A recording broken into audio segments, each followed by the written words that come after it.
tren pertumbuhan kasus COVID-19 di Sulsel sejak 3 pekan terakhir mengalami peningkatan yang cukup signifikan.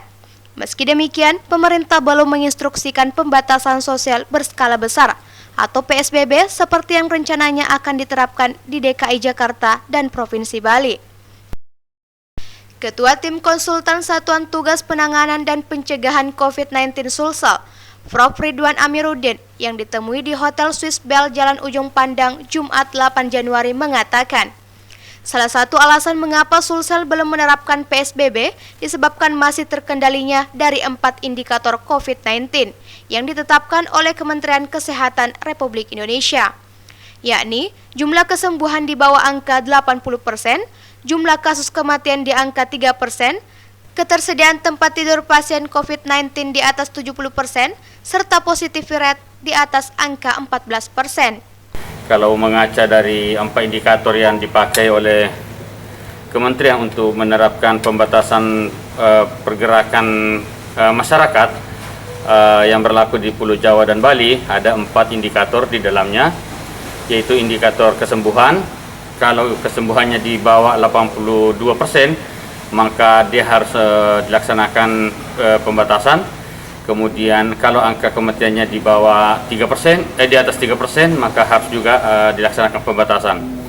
Kemudian angka keterisian tempat tidur untuk standarnya itu kalau di atas 70%, maka harus juga dilaksanakan pembatasan, dan positif aktif di atas 14%. Dari 4 indikator tersebut, Sulawesi Selatan dengan zona orange sekarang, keempat indikator itu belum terpenuhi. Meskipun demikian, perlu kita sadari bersama bahwa 3 pekan terakhir ini jumlah kasus di Sulawesi Selatan memang mengalami peningkatan yang signifikan.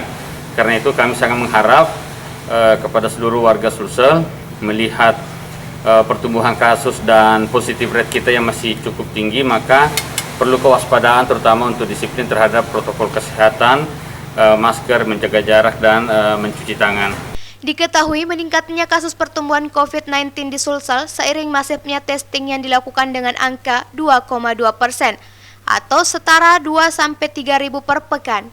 Angka tersebut 2 kali lipat lebih tinggi dibandingkan testing yang direkomendasikan oleh Badan Kesehatan Dunia atau WHO sebesar 1/1000 per pekan. Yang diminta baru Jawa dan Bali.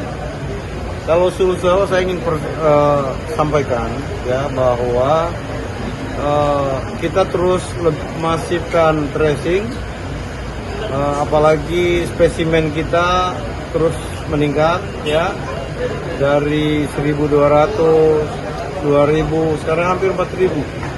Ya tentu ini sesuatu hal yang baik, saya kira. Jadi jangan hanya kita melihat kasus per kasus, tetapi kita lihat bahwa tracing kita juga akan kita lakukan secara masif.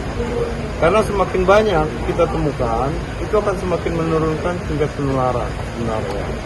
Tapi satu hal, protokol kesehatan secara ketat, penggunaan masker, hindari kerumunan, ya, dan cuci tangan, rajin mencuci tangan. Untuk itu, masyarakat diimbau untuk senantiasa waspada terhadap penularan COVID-19 dengan menerapkan protokol kesehatan ketat dalam aktivitas sehari-hari, seperti menjaga jarak, memakai masker, dan rajin mencuci tangan.